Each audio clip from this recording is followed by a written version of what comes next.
Muito boa noite, queridos. É sempre uma alegria mesmo poder voltar aqui ao Seminário do Sul e poder fazer parte dessa história em que Deus tem usado muito o pastor Fernando Brandão para conduzir aqui o seminário com sabedoria, com graça, com todo esse propósito e desafio de voltarmos à Escritura Sagrada, cooperarmos como instituição para a boa formação teológica e ministerial de vocês que são alunos, mas vocês que não são simplesmente alunos, senão também pessoas que vão servir suas igrejas, campos missionários e tantas realidades, Brasil e mundo afora. Então, pastor Fernando, muito obrigado de novo pela oportunidade, pelo privilégio, a confiança. E também, como o Lucas já mencionou, a amizade que eu tenho tanto com o Lucas, coordenador acadêmico de vocês, e também o Arthur, o capelão aqui do Seminário do Sul, dois amigos muito queridos que hoje eu tenho o privilégio de partilhar com eles do Ministério da Educação Teológica, ainda que em instituições diferentes. É sempre muito gostoso ver como Deus usa pessoas comprometidas com a palavra, pessoas comprometidas com suas igrejas locais, que não são simplesmente acadêmicos de escritório e sala de aula, senão primordialmente servos do Senhor Jesus, pessoas que cooperam com suas igrejas, e isso os credibiliza muito, inclusive para trabalharem no contexto de um seminário como aqui o Batista do Sul. Queridos, o nosso tema nessa conferência dessa semana traz algum desafio para mim e para todos os outros palestrantes, que diz respeito ao culto cristão, uma teologia do culto, através do livro dos Salmos. Eu digo que traz desafios, e eu diria até algum incômodo, em alguma medida, porque talvez de uns 15 anos para cá, e muito intensificado pelo período do Covid, a gente enfrenta algumas realidades dentro da nossa eclesiologia evangélica brasileira, que tem feito com que muitas pessoas desprestigiem a igreja e desprestigiem o próprio culto, a celebração, aquele momento de glorificação do Senhor, bem como do ouvir a palavra de Deus. Você deve provavelmente conhecer alguém que é um desigrejado, alguém que abandonou a igreja e tem vivido ou tentado viver a sua vida cristã à parte de uma comunidade, à parte de um grupo, como se fosse possível viver por si mesmo e para si mesmo a vida cristã à parte do povo de Deus.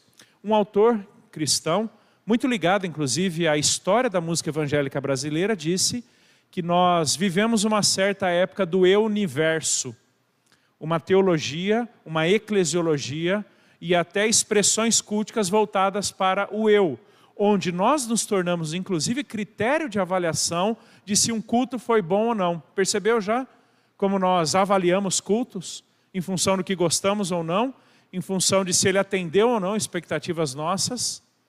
E isso tem feito até com que muitas pessoas acabem desenvolvendo um certo estilo de vida cristão ou religioso intermitente na participação da igreja. Também sou pastor de igreja local, Primeira Igreja Batista em Araras, e nós temos enfrentado algo muito ruim para a comunidade, que é essa intermitência dos crentes na igreja.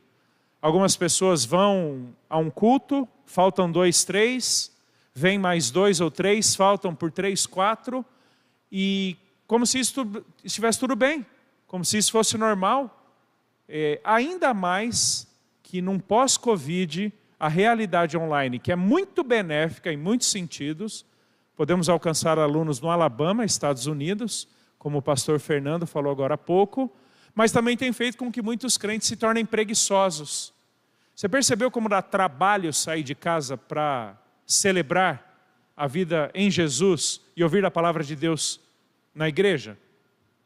A gente tem que se trocar, a gente tem que pegar o carro, nós temos que separar, dependendo da cidade onde moramos, 20 até 40 minutos para irmos até a nossa igreja, participarmos daquele momento, perdermos tempo de preparo de almoço, para então mais 30 a 40 minutos voltarmos para casa. É muito mais fácil você ligar o seu YouTube ali, ou alguma plataforma de transmissão, e assistir da sua casa aquele culto.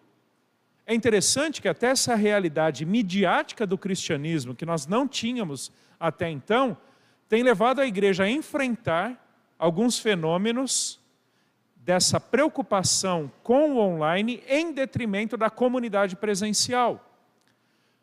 Não são poucas as vezes que nós decidimos pela estética do culto, pela própria sonorização ou pela composição do que seria um palco ou da frente de uma igreja, muito mais em função da transmissão online do que propriamente da experiência ou participação das pessoas no presencial. Parece que aquelas poucas pessoas que nos acompanham no online se tornaram um motivo ou critério de preparação ou organização dos nossos cultos. Eu me recordo de uma conversa com meu pai, e meu pai é presbítero de uma igreja presbiteriana, ele falando sobre a preocupação que ele, juntamente com o presbitério, ali o conselho da igreja, estavam tendo com respeito às mensagens do pastor. Porque com o início da transmissão online do culto, o pastor começou a aprofundar muito mais na substância teológico-doutrinária do sermão do que ele fazia anteriormente. Inclusive, citando muito mais teólogos e comentaristas ao longo de sua mensagem. Por quê? Porque agora suas mensagens estavam sendo assistidas por muito mais gente além da comunidade. E ele então estava sendo julgado, avaliado por essas pessoas, e o conselho estava preocupado que aquele pastor estava deixando de pregar para a igreja para simplesmente pregar para as pessoas da internet. E que, portanto, o momento do culto não estava sendo pensado, a própria pregação da palavra não estava sendo pensada para a comunidade, porque, em último caso, pessoas além dela que seriam alcançadas. Queridos, são simplesmente coisas inimagináveis algumas gerações para trás. Veja, a própria terminologia que nós muitas vezes usamos em relação ao culto, assistir o culto. Isso é fruto de uma mentalidade meio de terceirização ou de certa passividade naquilo que nós entendemos ser o culto.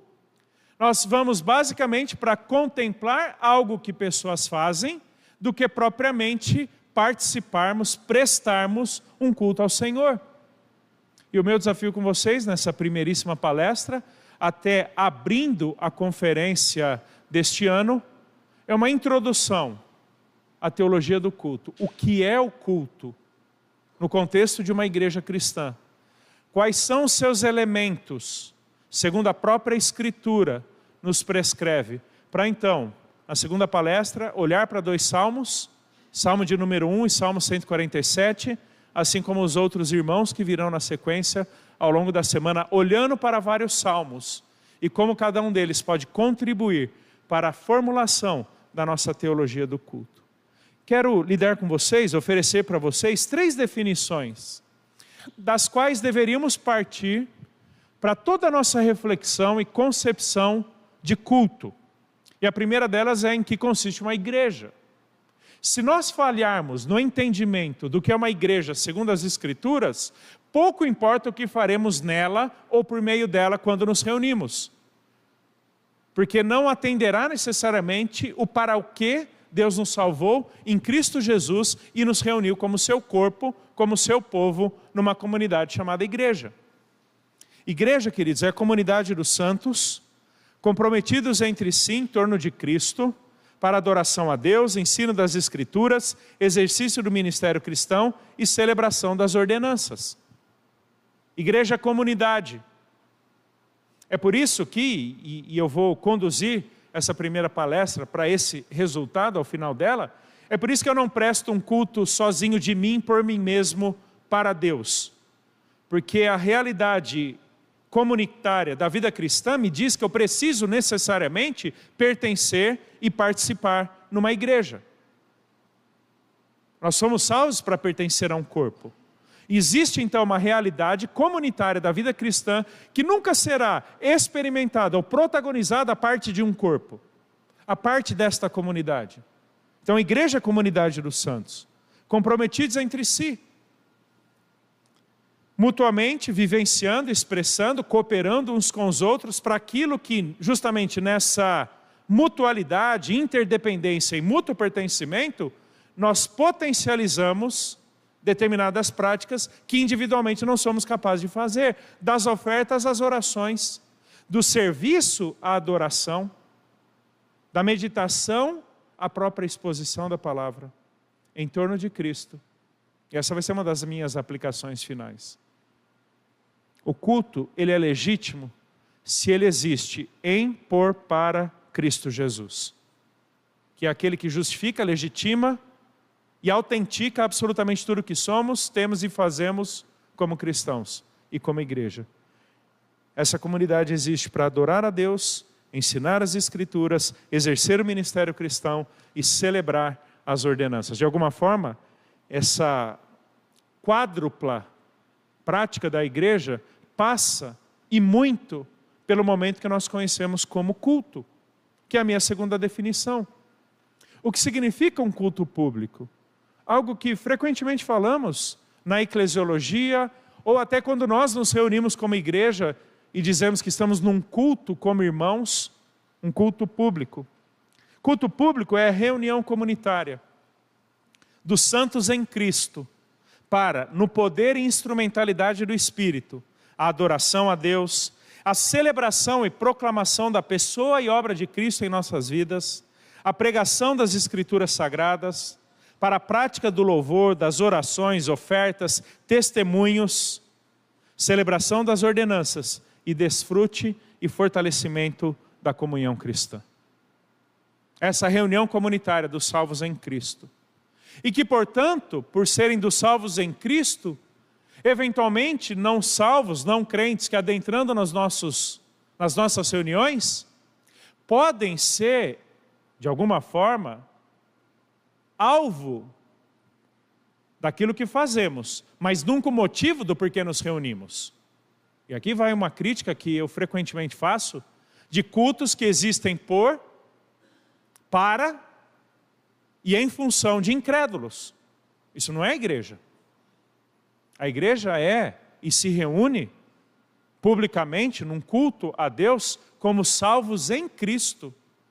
Tanto é que em 1 Coríntios, capítulo 14, quando Paulo fala de incrédulos adentrando na comunidade, há uma preocupação na proclamação fiel da salvação em Jesus para que o incrédulo a entenda, não para que o culto gire em torno do incrédulo. Cultos que giram em torno do incrédulo é um culto que não existe por causa de Cristo Jesus, que então, no contexto da comunidade cristã, celebra a obra de Cristo em nossas vidas. Interessante que o próprio Estados Unidos tem passado um movimento de algumas décadas para cá, muito intensificado nos últimos anos, do chamado culto ou eclesiologia seeker sensitive.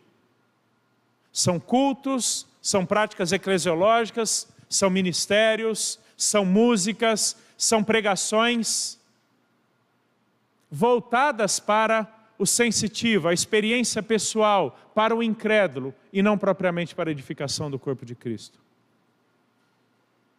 No poder e na instrumentalidade do Espírito, adoramos a Deus, celebramos e proclamamos a pessoa e obra de Cristo em nossas vidas, pregamos as Escrituras, louvamos, oramos, ofertamos, testemunhamos por causa de Cristo em nós.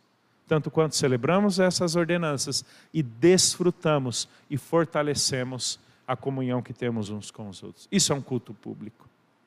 E liturgia, quando a gente pensa, muito antes de ser, terceira definição, muito antes de ser simplesmente a ordem que os elementos têm no culto, liturgia aponta para uma palavra composta ali, formada por duas outras palavras, na língua grega, que significa basicamente o serviço do povo ou o serviço da comunidade. Liturgia, muito antes de significar simplesmente o ordenamento lógico ou organizado dos elementos do culto, fala sobre um culto que é prestado pela comunidade. É por isso que eu digo que não existe, na expressão comunitária da vida cristã, culto individualizado, como se ele substituísse o culto que nós prestamos ou servimos ao Senhor como comunidade.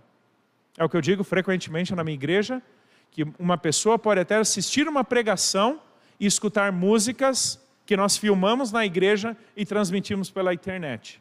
Mas aquilo não equivale ao culto que ela presta como comunidade ao Senhor, porque liturgia, leiturgos, significa o culto ou a celebração, o serviço prestado pelo povo, pela comunidade.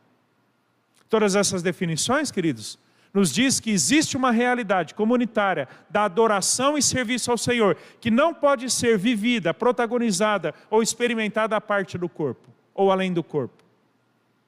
É o que me leva a dizer que a vida cristã é mais e melhor vivida em comunidade, especialmente e no contexto do culto, dessa liturgia, que então, com o passar dos séculos, pela própria organização da igreja, a partir do Novo Testamento, passando pela patrística, com uma certa institucionalização da igreja, que não é necessariamente negativa, a liturgia passou a ser justamente o ordenamento de como este povo reunido serve a Deus, sobretudo a partir daquilo que a própria Escritura Sagrada nos dá como fundamento ou como prática adequada desse culto cristão. Veja, por exemplo, o que Paulo fala em 1 Coríntios 14, 26.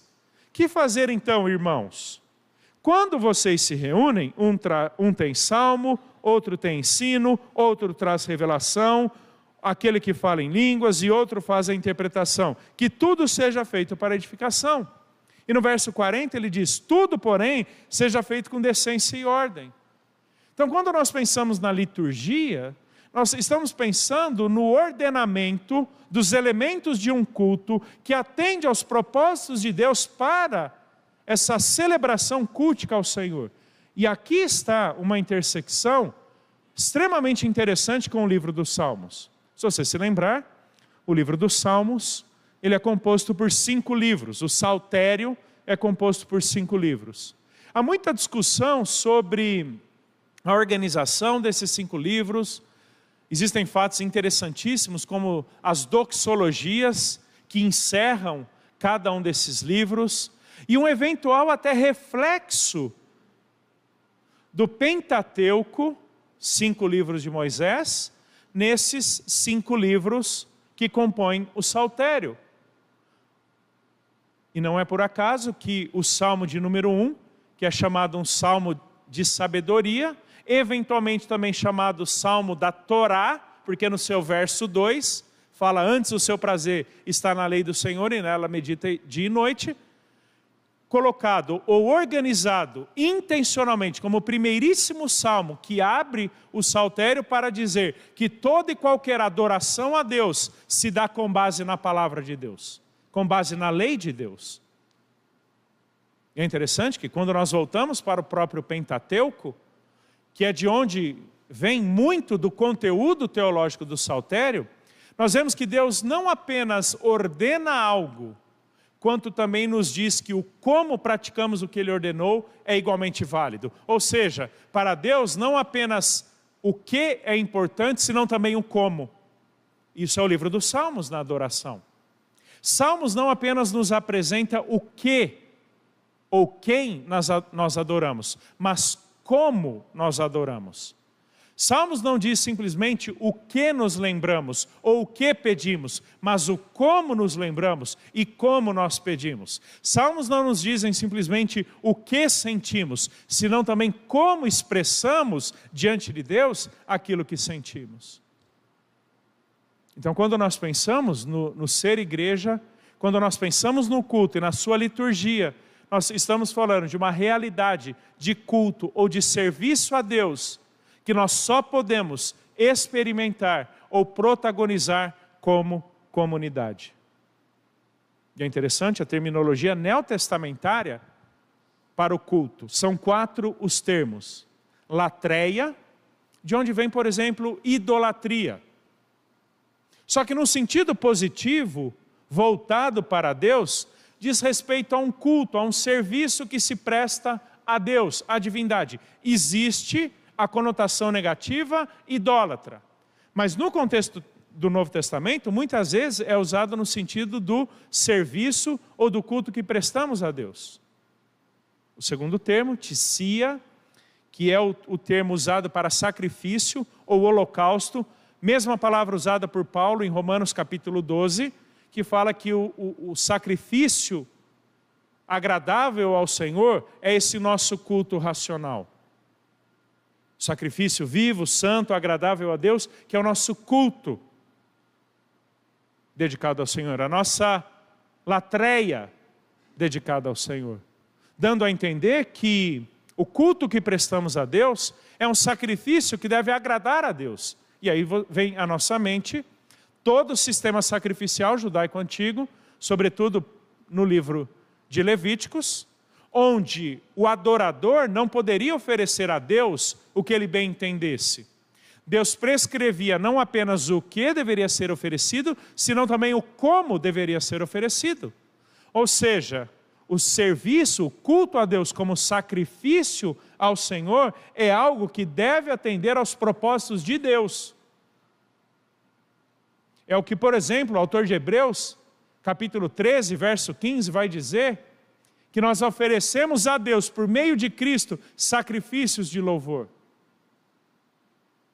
O culto que Deus aprova é aquele que Ele mesmo prescreve. O culto que Deus aceita é aquele que Ele próprio estabelece.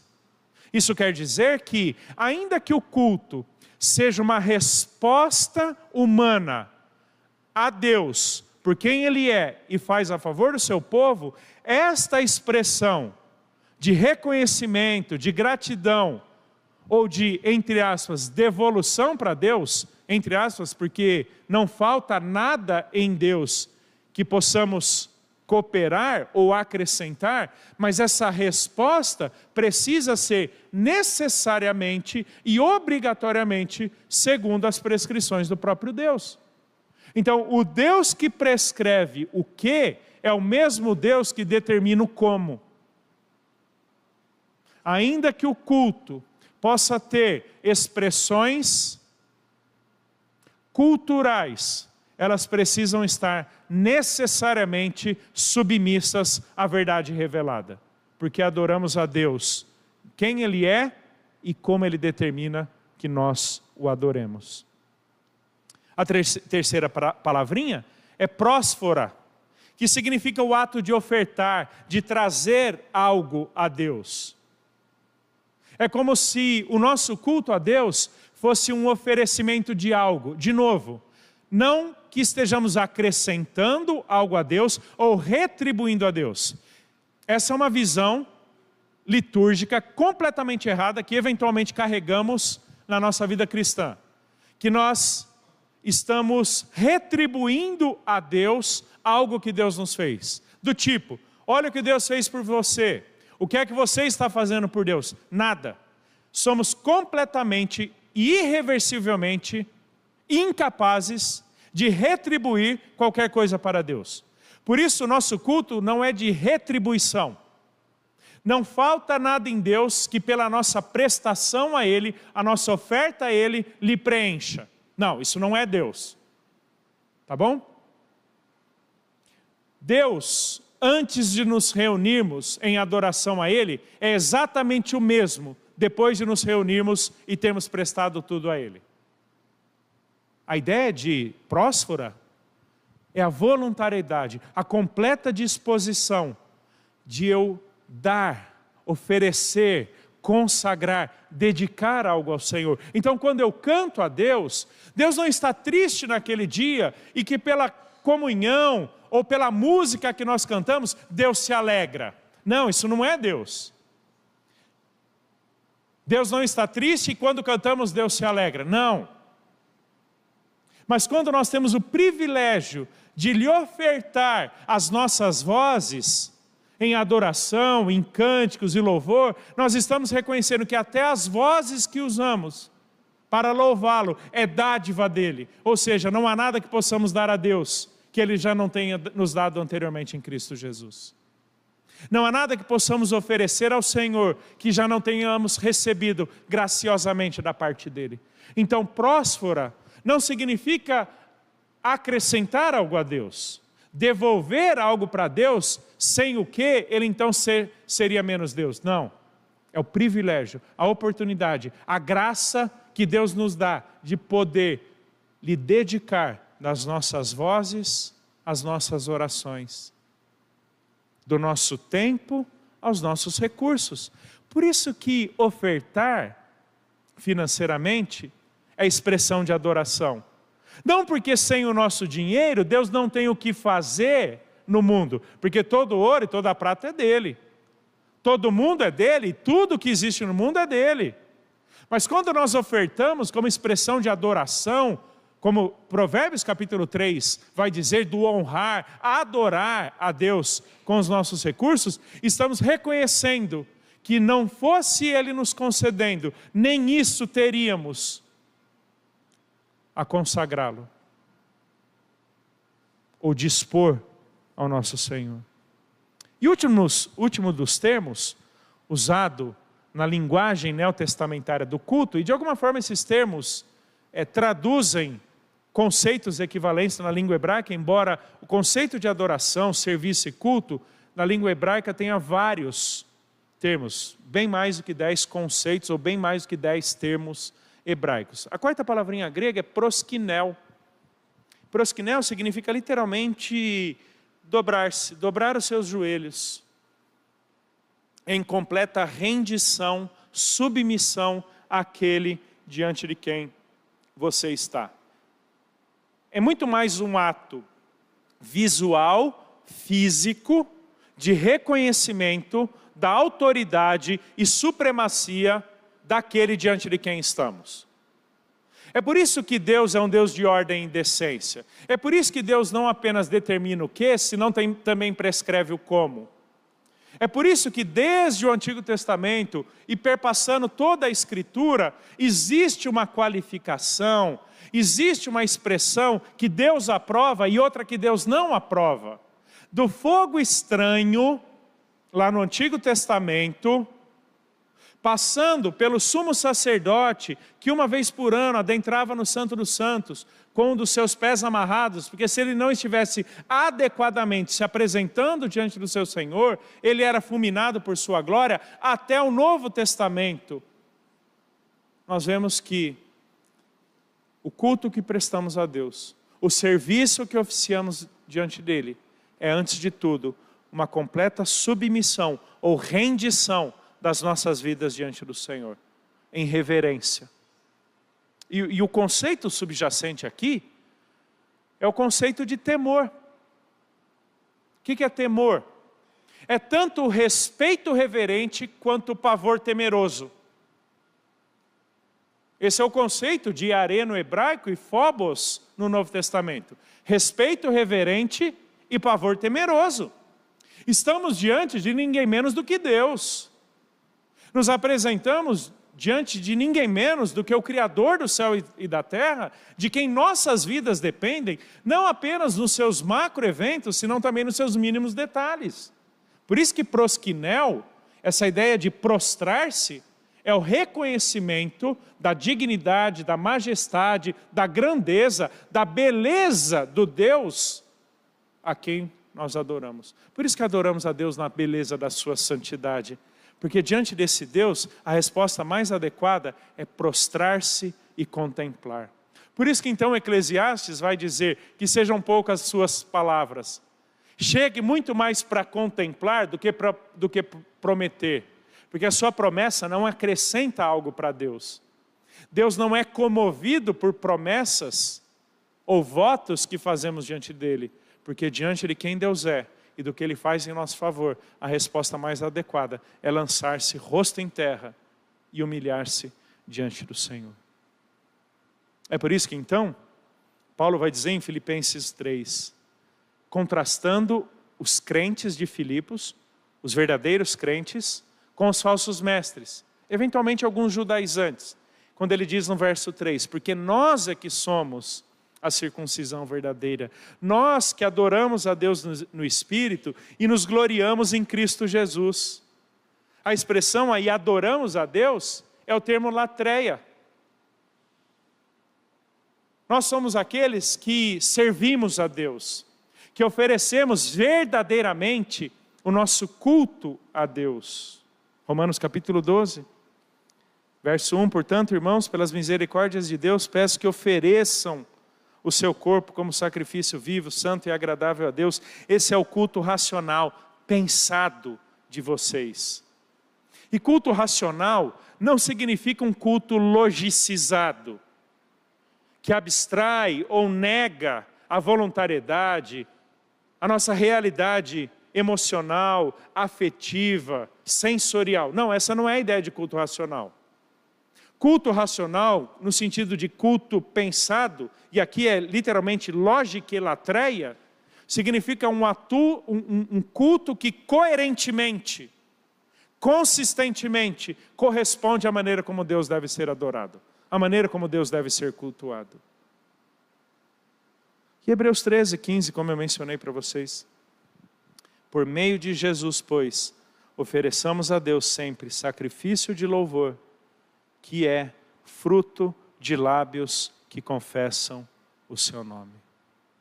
Sacrifício de louvor. Já volto a esse texto daqui a pouco.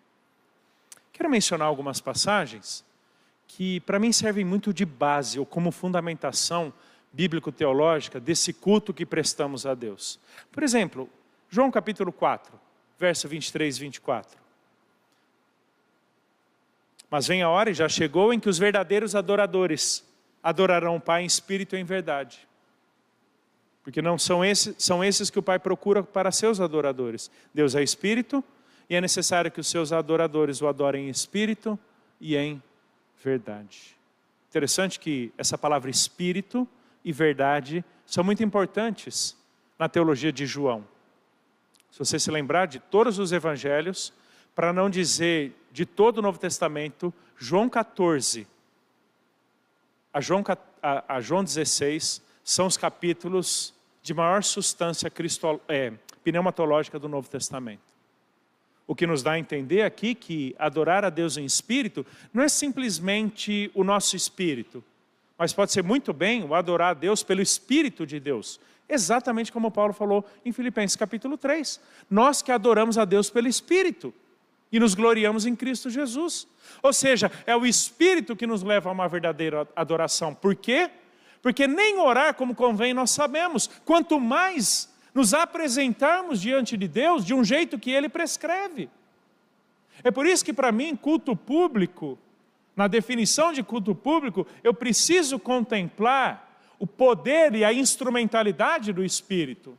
Porque vamos pensar, queridos, agora há pouco nós cantamos. Do ponto de vista estritamente humano, o que nós fizemos foi cantar. Quem atribui significado cultico a isso, quem leva isso até Deus, aquele por meio de quem aquilo que cantamos agrada ao Senhor é o Espírito. É isso que faz com que orações, mesmo feitas por crentes, possam ser rejeitadas por Deus. Como Tiago capítulo 4 vai dizer. Como ofertas que não expressam a gratidão do coração, generosidade ou genuinidade do ofertante, são rejeitadas por Deus, como Atos capítulo 5. Quando pessoas que deram algo à igreja, mentindo ao Espírito, foram consumidas. Queridos, o Espírito é aquele por meio de quem nós temos a oportunidade de adorar, de orar, de ofertar ou celebrar a nossa vida cristã. É por isso que somos completamente dependentes da instrumentalidade do Espírito.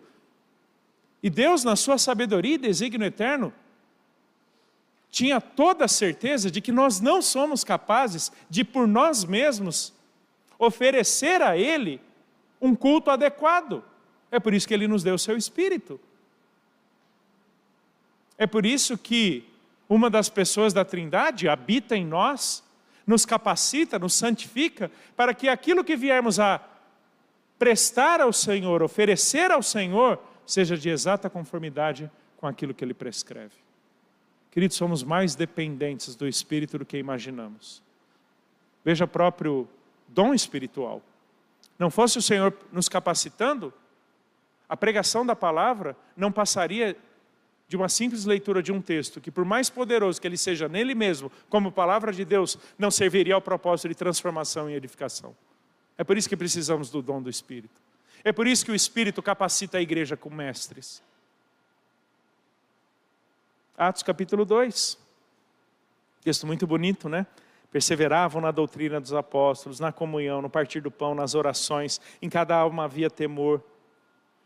Todos os que criam estavam juntos e tinham tudo em comum.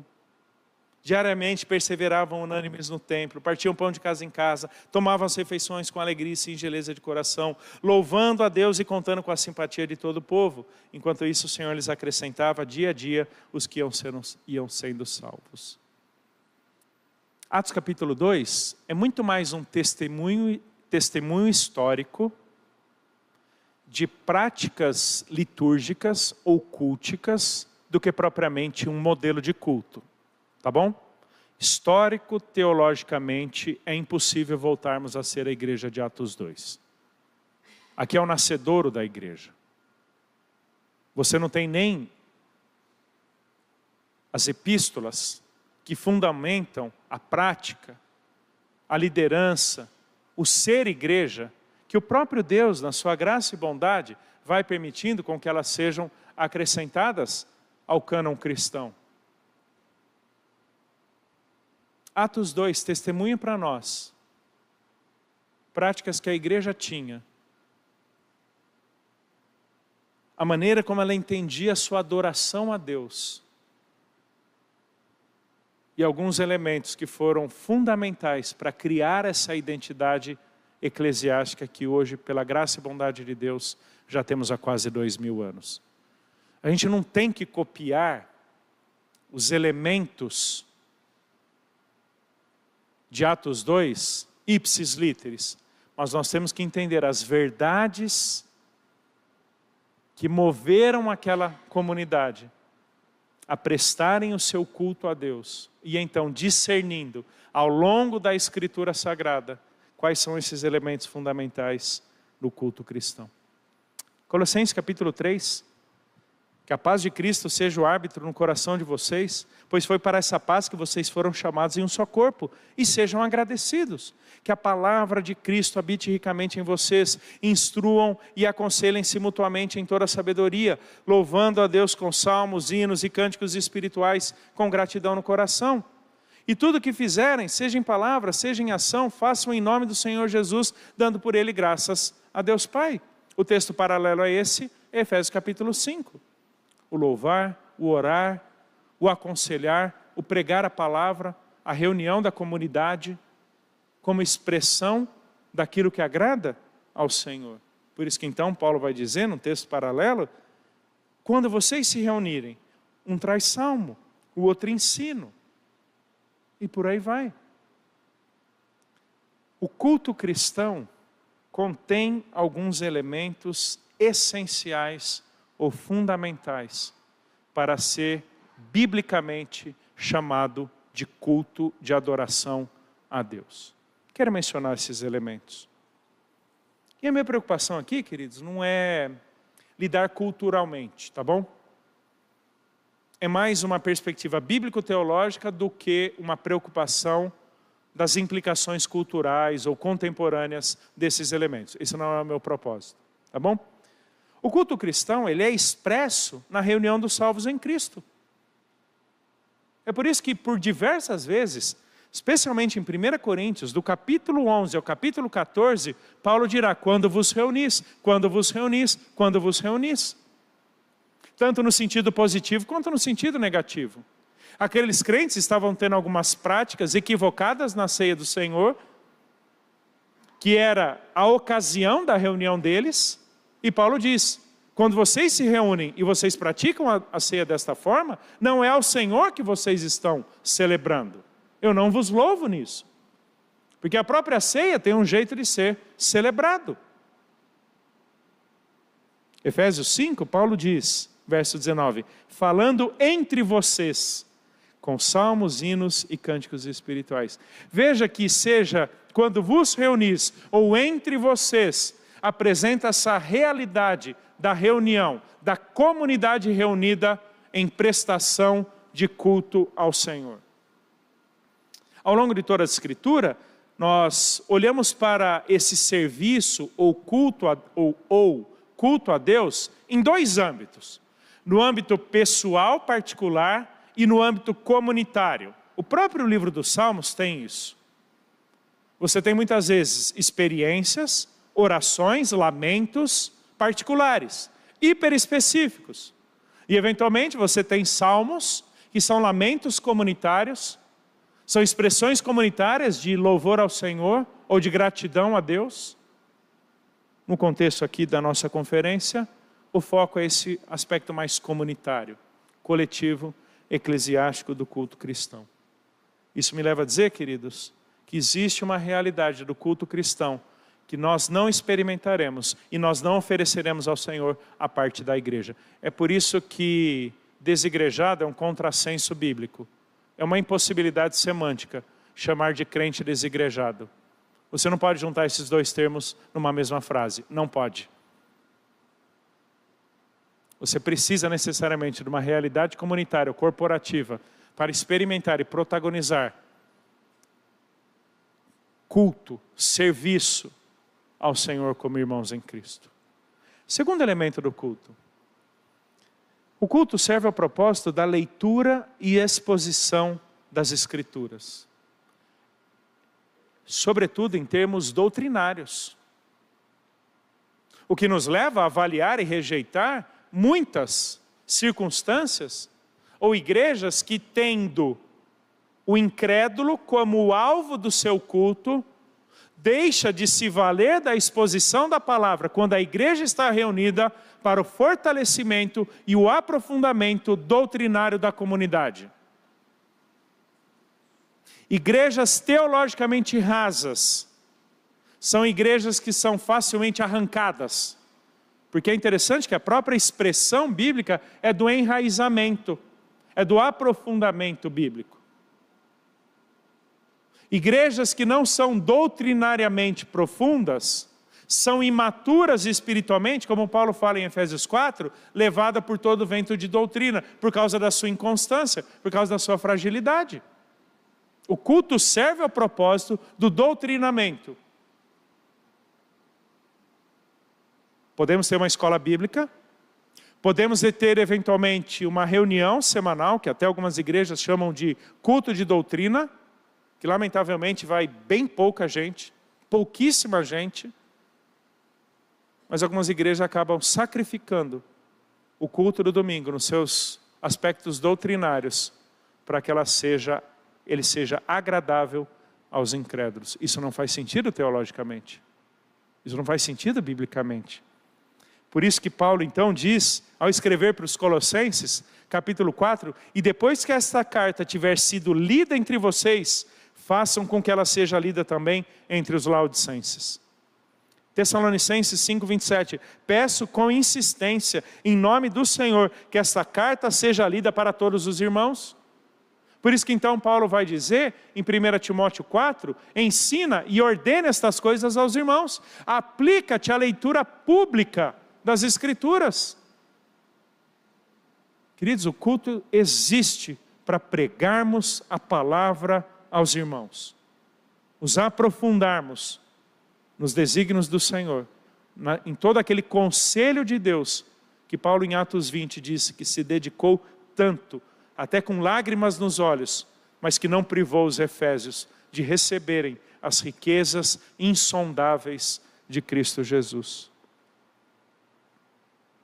1 Coríntios capítulo 14, texto muito interessante, quando Paulo diz: o que profetiza, fala às pessoas, edificando, exortando e consolando. Eu diria que a pregação da palavra deve sempre servir a esse tríplice propósito: edificar, exortar e consolar. William Perkins, tido como um dos principais pregadores puritanos, um dos principais teólogos puritanos do século 17, diz que a palavra corretamente pregada abate os consolados e consola os abatidos. vai trazer reflexão àqueles que estão tranquilos e vai trazer confrontação ou alento àqueles que estão perturbados. Por isso que então Paulo diz a Timóteo, aquele texto que está em grego, aqui na entrada da capela, prega a palavra. Nos reunimos para pregar a palavra, queridos. E a fidelidade de um ministro é em grande medida avaliada pela maneira como ele prega a palavra. Nos reunimos para celebrar as ordenanças, batismo e ceia. 1 Coríntios capítulo 1, Paulo fala sobre aquele ajuntamento da igreja, oportunidade que pessoas eram batizadas e que ele próprio, ainda que minimamente, Paulo, teve de oportunidade de batizar crentes. Interessante que o próprio conceito de catecúmenos, ao longo da patrística, dos pais da igreja, que vem do verbo grego katerel, que significa reter, servia ao propósito de doutrinamento dos crentes, para que quando fossem batizados, eles testemunhassem diante da comunidade a sua fé em Jesus. Queridos, batismo é uma prática eclesiástica, porque significa o pertencimento de alguém a Jesus, no testemunho público que essa pessoa tem diante da comunidade de Jesus. Assim como a ceia. Lembra do que Paulo fala em 1 Coríntios capítulo 11? Quando vos reunis para praticarem a ceia, vocês devem fazer assim, assim, assim, porque eu recebi do Senhor. E ele menciona Lucas capítulo 22. A ceia é uma prática predominantemente eclesiástica. Só para vocês entenderem como isso para nós como igreja lá, PIB Araras, é extremamente importante. Estamos mudando a maneira como nós distribuímos a ceia aos professores do Ministério Infantil paralelo ao culto.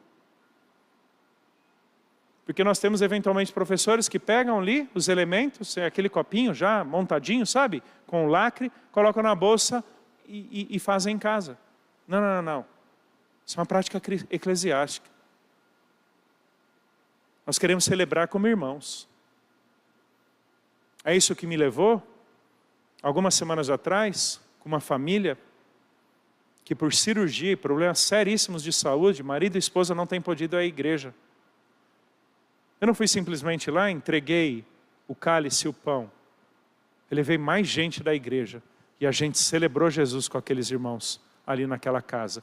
Vocês não podem ir até a igreja, mas a igreja pode vir com vários dos seus membros até vocês e juntos celebrarmos o Senhor. A ceia é uma prática eclesiástica.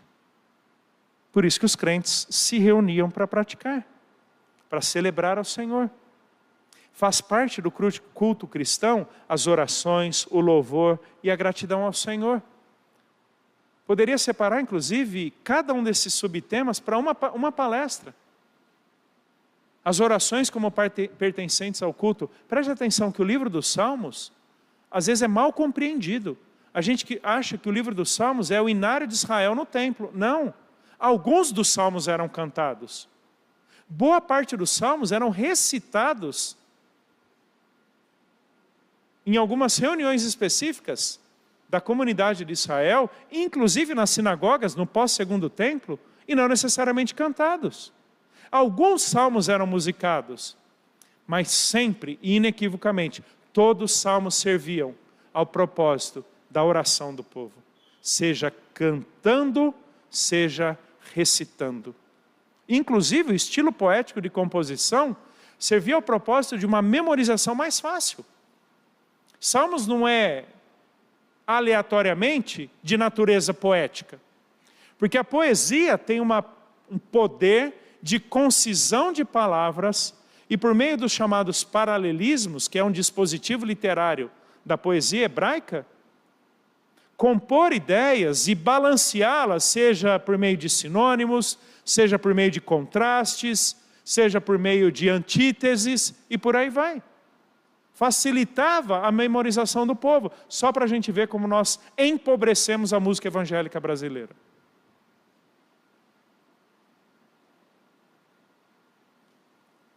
Salmos eram entoados em alguns dos seus hinos e recitado em tantos outros. Os judeus faziam dos salmos suas orações.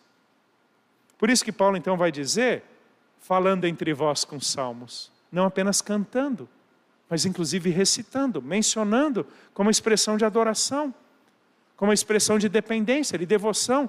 Existe uma subcategoria de salmos chamada salmos de confiança, em que o salmista expressava sua confiança a Deus por meio de um conteúdo desses salmos. Por isso que Paulo então vai dizer em 1 Timóteo 2, antes de tudo peço que se façam súplicas, orações, intercessões e ações de graças em favor de todas as pessoas. 1 Tessalonicenses 5, orem sem cessar, em tudo deem graças, porque esta é a vontade de Deus para vocês em Cristo Jesus. Um parênteses muito rápido sobre a hermenêutica de epístolas. Nós, lamentavelmente, por causa da ocidentalização, da perspectiva que temos da igreja, nós tornamos a vida cristã extremamente privada e individualista. Nós somos capazes de ler epístolas para tirar lições de vida pessoal com Jesus. Vida cristã, não. Antes de epístolas terem implicações pessoais, epístolas foram escritas para comunidades. Então, quando fala orem sem cessar, é orem como comunidade, não é simplesmente na sua casa. Quando fala em tudo deem graças, porque essa é a vontade de Deus, não é simplesmente no almoço da sua casa ou no seu salário no início do mês. Não, é como igreja. Como igreja, devemos ter a prática regular da oração. Devemos ter a prática regular da gratidão.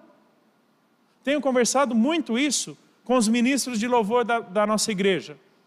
De que nós lemos pouco a Bíblia. Que nós oramos pouco no nosso momento de adoração ao Senhor.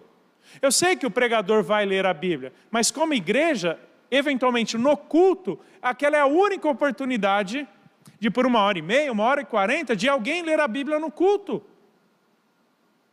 Bem como orações. Às vezes fazemos uma oração no início, certamente o faremos no final.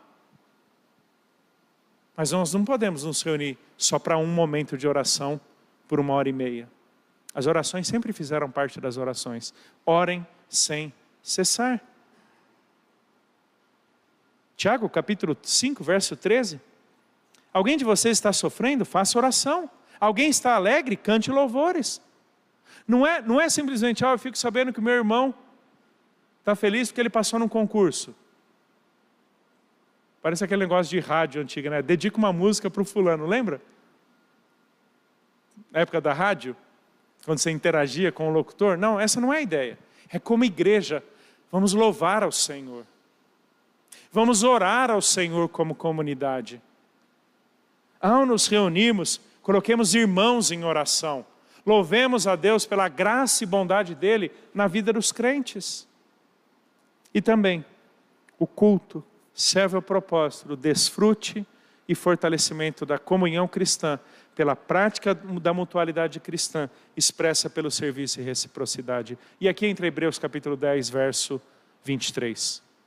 Guardemos firme a confissão da esperança, sem vacilar, pois quem fez a promessa é fiel. Cuidemos também de nos animar uns aos outros no amor e na prática de boas obras. E não é por WhatsApp não. Não porque aqui não existia o WhatsApp. Porque ele está falando, na sequência, o seguinte: não deixemos de nos congregar, como é costume de alguns. Pelo contrário, façamos admoestações, ainda mais agora que vocês veem que o dia se aproxima. Se reúnam para exortarem uns aos outros, admoestarem uns aos outros, se fortalecerem uns aos outros, para compartilharmos de tal forma uns com os outros das nossas vidas, dilemas, crises, dificuldades, alegrias, vitórias, motivos de gratidão, de tal forma que na mutualidade cristã, nessa reciprocidade, haja um aperfeiçoamento e um desfrute mais intenso da comunhão cristã. É por isso que, embora a palavra pregada possa chegar a pessoas por meio da realidade de uma internet, de um culto transmitido, a vivência, fortalecimento e aprofundamento cristão, de comunhão, de reciprocidade e mutualidade não pode ser vivida nesses ambientes. Por isso que, graças ao bom Deus, aquela bobagem que a gente viu surgir no Covid, de igreja no metaverso, simplesmente não foi para frente. Lembram disso? Igreja no metaverso? Igrejas indo para o metaverso, montando suas igrejas lá, com pregação, e eram todos, pareciam bonequinhos do Minecraft. Tem até um memezinho dessa época. É um bonequinho do Minecraft. Para quem não sabe, Minecraft é um jogo educacional sensacional, que os personagens são bloquinhos. Eles trabalham tudo com bloquinhos. E aí o meme era mais ou menos o seguinte: um bonequinho desse de Minecraft chegando no céu, comemorando um céu de Minecraft, dizendo: eu chegando no céu depois da minha conversão no metaverso. Não, isso não é cristianismo. Isso não é cristianismo. E não se esqueça que com o passar do primeiro século, pessoas estavam morrendo por causa da sua fé. E isso é Hebreus, capítulo 10. Nem por isso deixem de se congregar, mesmo que isso te custe a vida. O pastor Fernando poderia falar muito mais do que eu e qualquer um de nós sobre a realidade da igreja perseguida. E quantos irmãos estão dispostos a perder suas vidas, mas não abrirem mão da comunhão cristã. Existe uma realidade do culto cristão que passa pela mutualidade. E o termo grego alelon, que é o termo traduzido por uns aos outros, uns pelos outros, uns com os outros, uns para os outros e por aí vai, tem uma conotação exclusivamente comunitária. Presta atenção, olha que legal. O termo alelon é usado quase 100 vezes em todo o Novo Testamento. Quando é usado nos evangelhos, nunca em relação a Jesus. Ou seja, não existe mutualidade entre os discípulos de Jesus. Não, por quê? Porque mutualidade implica em reciprocidade e não há nada que os discípulos possam acrescentar a Jesus. Tá bom? Os discípulos não podem consolar Jesus. Os discípulos não podem edificar Jesus. Os discípulos não podem exortar Jesus. O termo alelon nunca é usado para falar de mutualidade dos discípulos com Jesus. Segundo, todas as vezes que o termo é usado nas epístolas, nunca é usado entre dois indivíduos. É sempre na igreja como um todo. Ou seja, como povo de Deus, vou pegar o pastor Fernando aqui. Eu e ele não podemos exclusivizar a nossa mutualidade. Eu ensino para ele, ele ensina para mim e isso basta. Eu exorto, ele me exorta, isso basta. Eu sirvo, ele me serve, isso basta. Não, isso não é mutualidade cristã no Novo Testamento. O termo alelon é sempre usado nas epístolas em relação à comunidade. Isso quer dizer que quando nós nos reunimos, nós experimentamos e expressamos um culto a Deus, que é a parte do corpo, nós nunca experimentaremos e nunca prestaremos. Então quando nós nos reunimos, queridos, em culto, nós estamos desfrutando e fortalecendo a nossa comunhão uns com os outros diante do Senhor a quem adoramos. Isso me leva a 2 desafios e encerro com eles. Primeiro, precisamos ter cultos cristocêntricos. Nos reunimos por causa de Jesus, em Jesus e para Jesus. Hebreus 13. Por meio de Jesus, ofereçamos a Deus sempre sacrifício de louvor. Queridos, não fosse Cristo em nós, não seríamos ninguém diante de Deus. Não fosse Cristo em nós, não nos reuniríamos para adorar a Deus. Mas por causa de Jesus em nós, temos agora todos os recursos para bendizer o Deus e Pai de Cristo Jesus, que tem nos abençoado com toda a sorte de bênçãos espirituais nas regiões celestiais em Cristo. Quando saímos das nossas casas para nos reunirmos como igreja, estamos saindo para celebrar Jesus com o povo de Jesus, pela palavra de Jesus. E último e segundo desafio, precisamos ser e viver comunitariamente igreja, sobretudo para e pela prática do culto cristão.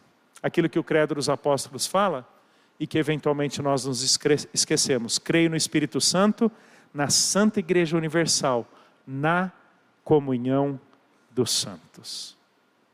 Cremos na comunhão dos santos. Por isso Deus te deu uma igreja com a qual você se identifica, a qual você pertence, para juntamente dela oferecer sacrifícios de louvor por meio de Cristo ao nosso Senhor. Podemos orar? Deus, muito obrigado pela salvação que temos em Jesus. porque é apenas por Ele que temos condições de ser chamado teu povo, sermos chamados corpo de Cristo e podermos adorar ao Senhor. Portanto, Deus, que todo o nosso culto, todo o nosso serviço, todo o nosso sacrifício de louvor ao Senhor, seja em exaltação e reconhecimento de quem Jesus é, o que Ele fez por nós e em quem Ele nos tornou. Livre-nos, ó Deus, de uma percepção individualista, particularizada, privada do culto, que nos leve a nos esquecermos dos nossos irmãos em Cristo, com os quais devemos e podemos melhor adorar e servir ao Senhor. Santifique e edifique nossas igrejas, pela pregação da Tua palavra, pela administração das ordenanças, para que o Teu povo Te adore em espírito e em verdade, pois é em Cristo Jesus que nós oramos. Amém.